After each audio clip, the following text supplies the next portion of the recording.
Fala pessoal, hoje o assunto é polêmico. Sabe aquele anime que te prende, te cativa nos seus 8 ou 10 primeiros episódios, mas depois quando vai chegando perto do final começa a guinar e pra um lado que você nunca viu, você fica se perguntando pra quê ou por que o anime foi para esse lado? É exatamente isso que vamos falar nos vídeos de hoje. Os piores finais dos animes, e a lista é bem grande. Então vem conferir esse vídeo comigo, pega sua pipoca e seu refrigerante e vamos lá, roda a vinheta!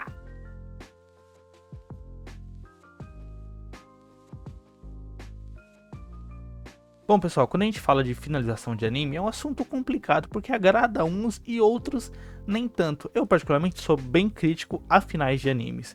Assim, eu assisti uma gama assim gigantesca, então eu conheço muitos finais, muitas bases para você comparar. E hoje a gente vai falar do realmente os piores dos piores.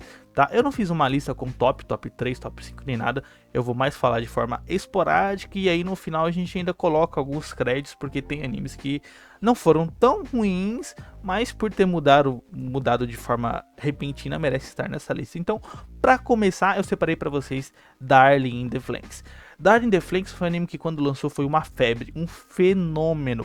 Todo mundo queria uma waifu que nem a Zero Two. É verdade. Eu lembro da época que a Yuno Gasai tava no alto, no ápice, e a Zero Two também, né? Um anime muito bom, uma história muito boa, uma animação legal, também assim, acho que razoável, mas com um final que deixa muito a desejar. E como já é um anime, né, bem antigo aí, um anime de 2018, né, um anime mecha com um romance, fica difícil de você relembrar porque já estamos em 2025, né? Então eu vou relembrar pra você um pouquinho como foi o final de Darling in the Franxx e por que ele foi tão criticado, e depois eu dou o meu ponto de vista também, é claro. Então, vamos lá. O que aconteceu no final de Darling in the Franxx? Bom, pessoal, para começar, depois de uma história que começa focado em temas como relacionamentos humanos, amadurecimento e identidade, o anime vira abruptamente, meu irmão. Abruptamente. É, assim, uma virada muito forte. E por quê? O grande vilão da história, que inicialmente parecia ser uns monstros que atacavam a Terra, não era o verdadeiro inimigo. Ou seja, você constrói a história inteira pra no final os caras não ser o inimigo de verdade. Muito ruim, cara. De repente aparece uma raça alienígena chamada Wyrm, uma inteligência coletiva que quer destruir a humanidade e absorver suas almas. O inimigo agora é outro, Tropa de Elite 2, o inimigo agora é outro. Já avisei que vai dar merda isso. A protagonista Zero Two, basicamente, né, vamos falar de forma básica, se funde com o robô Franxx e aí vai para o espaço lutar contra os Wyrm em uma batalha cósmica. E o final dessa batalha cósmica, eu lembro que quando eu assisti foi tão insuportável, foi tão chato que você via lá os dois, né, o casal no robô, operando o robô, e um vácuo tremendo. E ele só assim andando em linha reta e pá. E aí eu fiquei tipo, Mas que porra é essa? mano, era um tédio, assim, gigantesco, que eu não sei como os caras fizeram isso. E por que as pessoas criticaram tanto esse final? Bom, o motivo também é relativamente simples depois de um final desse. Bom, primeiro temos uma mudança brusca de tom, né? Uma mudança abrupta de certa forma. Porque o anime, ele começa aqui, que nem eu anotei, né? Ele começa com um drama íntimo sobre adolescência, sexualidade, rejeição e crescimento emocional. Mas, do nada, vira para uma espécie de operação espacial. Então, tipo, a construção ficou muito deslocada do seu começo pro seu final. Então foi bem ruim mesmo. 2. Introdução de um vilão genérico. Romance forçado também. Teve uma galera que ficou com essa impressão que o romance do Hiro e da Zero Two foi um pouco forçado. Eu particularmente gostei, eu achei que a construção foi boa. Então não achei tão forçado não, mas teve gente que teve essa impressão. Final aberto e reencarnação gratuita. No final do anime temos cenas aí que mostram a reencarnação do Hiro e da Zero Two. Só que foi, assim, de certa forma bem clichê, né? Muita gente achou isso desnecessário, um clichê extremamente barato, né? Como se o anime tivesse medo de terminar de forma realmente trágica. Afinal, ele estava se projetando para isso. Então você começa falando de amor, construção, amizade, você introduz um vilão da sociedade. Aí você vai pro final do anime, você pega esse vilão, surge outro do além, né? Que é um inimigo intergaláctico do além. E aí vocês lutam, se sacrificam e no final vocês reencarnam. Tá brincando comigo, pegadinho? Não fala mais nada, né?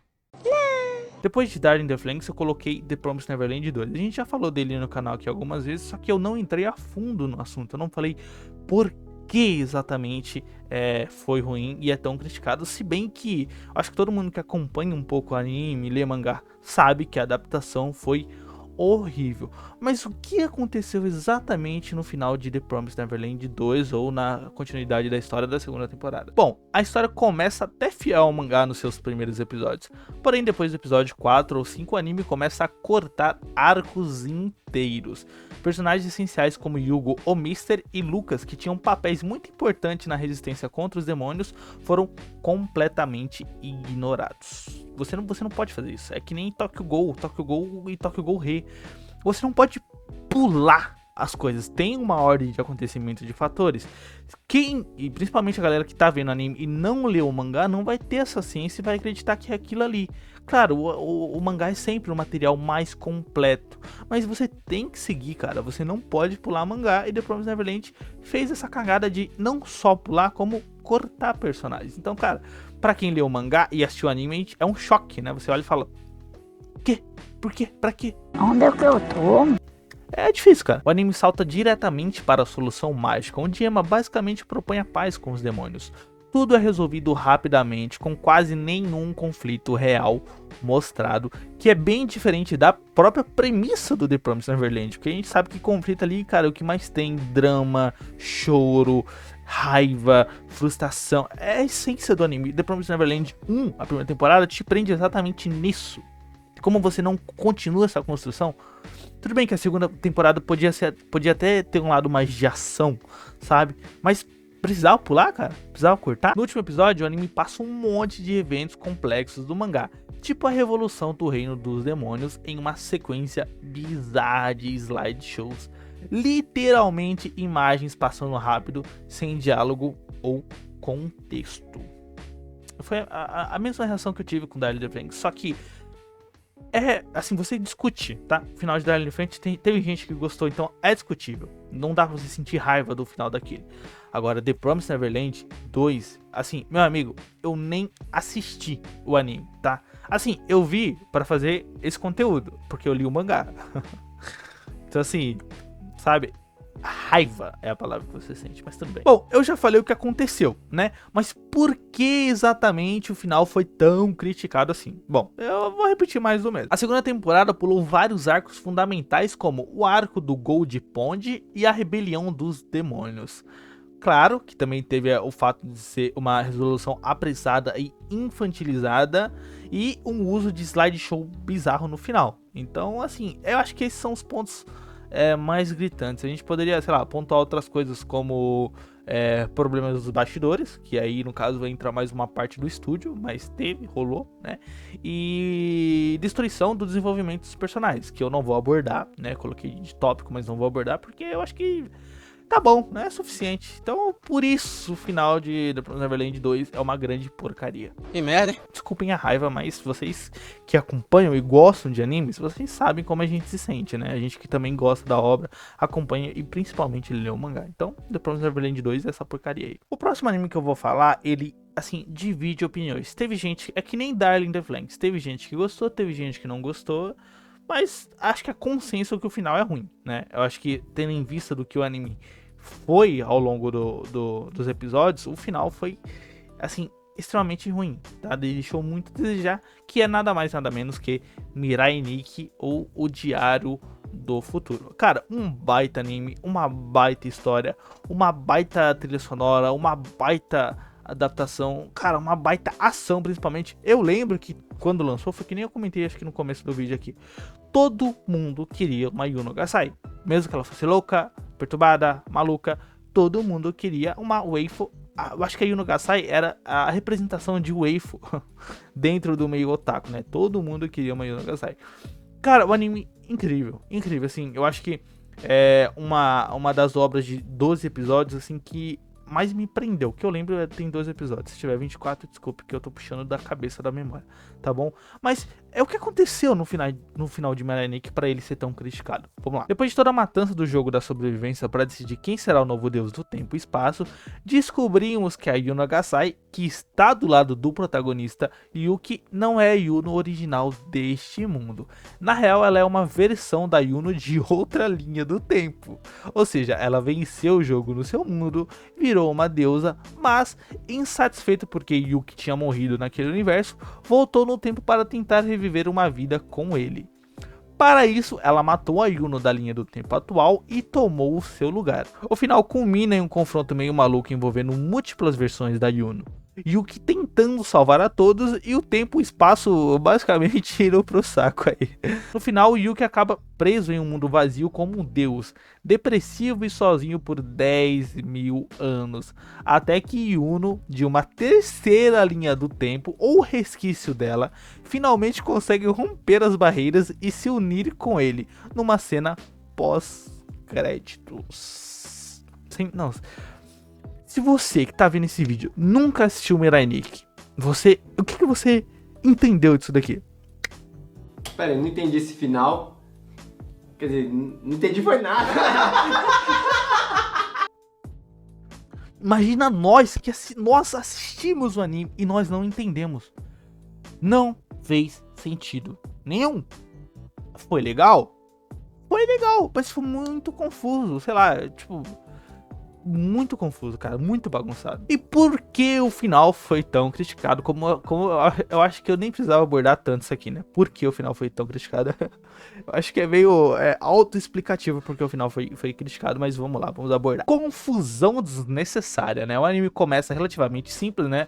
Um Battle Royale com diários do futuro, que eu acho que foi essa premissa que fez a galera se apaixonar por Mirai Nikki. Eu também, quando teve assim, acho que vários personagens, porque, querendo ou não, lembra de relance o Battle Royale do mundo Mamoru de Zatch Bell, né? Claro que com outra dinâmica completamente diferente, outra história, mas é interessante você ver esse confronto ali que vem de outro lugar e tal, e a Terra vira um Battle Royale. É a mesma premissa do Zatch Bell e a mesma premissa do Mirai Nikki, então sim, bem interessante, mas confuso. Mas depois que esse Battle Royale começa aí, ele te joga numa viagem pesada de linha do tempo paralela, realidades alternativas e buracos de roteiro, né? Muita gente ficou perdida sem entender exatamente o que estava acontecendo. Parecia que o roteiro estava se complicando de propósito para soar como inteligente. Forçação no romance, né? O relacionamento de Yuno e Yuki sempre foi doentio e instável, né? Isso era o charme da história. Foi por isso que eu falei que a galera queria uma Yuno Agasai na vida, né? A galera também é meio doente, né? Pelo amor. No final, o anime tenta romantizar esse relacionamento tóxico, tratando o amor deles como algo puro e eterno, que gerou muita crítica, naturalmente. Parece que a narrativa passou pano para os comportamentos abusivos da Yuno, como se tudo fosse justificável por amor verdadeiro. E você queria um amor verdadeiro desse? Fala a verdade, eu não queria. Sai fora, meu. Final extremamente corrido. As revelações finais, as batalhas, o colapso do universo e a resolução acontecem muito rápido, né? Não há tempo suficiente para você digerir os novos eventos, refletir sobre as escolhas dos personagens ou sentir peso na consciência, além da dependência do OVA para completar o final, né? O OVA é como se fosse um pós-créditos, né, por assim dizer. O anime principal termina com Yuki triste, sozinho e vazio. A real reunião feliz entre ele e Yuno só acontece no OVA Mirai Nikki Radial. Ou seja, quem assistiu o OVA ficou achando que o final era só aquilo mesmo, naquela tragédia, aquela coisa confusa, né? O mesmo OVA é criticado por ser mal explicado, abrupta e sentimental demais. Dito tudo isso, você não precisa de mais motivos para assistir Mirai Nikki.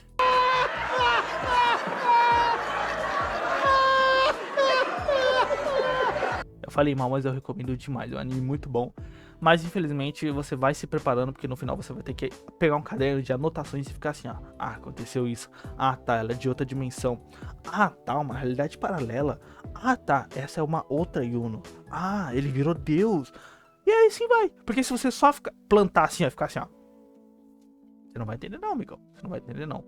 E vamos finalizar essa bagaça desse vídeo falando dos animes que mereciam uma pontinha aqui, mas sem abordar tanto, porque senão o vídeo vai ficar grande. Tem alguns, tá? Mas eu não vou falar muito sobre, mas a gente pode falar de Tokyo Ghoul, por exemplo, que teve um pulo enorme de mangá também, e aí deixou a galera que não leu na mão quando o anime continuou, né? Então, Então uma pontinha aí, Tokyo Ghoul Rei. Akame ga Kill. Akame ga Kill, um ótimo anime, uma ótima história, construção impecável, mas pra que no final você pegar todos os personagens e fazer assim, deixar só a Akame viva? Sem necessidade. Death Note, eu era time L, na verdade, e fiquei muito chateado quando o L morreu. Eu gostava muito, eu achava um ótimo personagem, mas o final é horrível. Tá, o L deixa tudo mastigado pro Nier e pro outro lá, o Melo, né, se eu não me engano. Tô puxando da cabeça também. E aí os caras finalizam o Light, e o Light morre. A cena do Light morrendo é até, assim, satisfatória, né, porque eu acho que ele merecia. Mas não concordo, não, do jeito que o L morreu. Não, até o L morrer foi muito bom. Eu acho que o jeito que o L morreu, que o Light conseguiu vencê-lo, foi surreal. Toda a dinâmica dos dois era muito boa, mas o final mastigado por Melo e por Nier, assim, desnecessariosíssimo, né? Mas tudo bem. Então o Death Note merece uma ponta nesse vídeo. E pra finalizar, eu vou ficando por aqui. Então se você não concorda com essa minha lista e as minhas considerações finais e os meus pontos de vista, deixe nos comentários que eu quero saber de vocês. Do mais, o Quiloto TV vai ficando por aqui. Um beijão e tchau!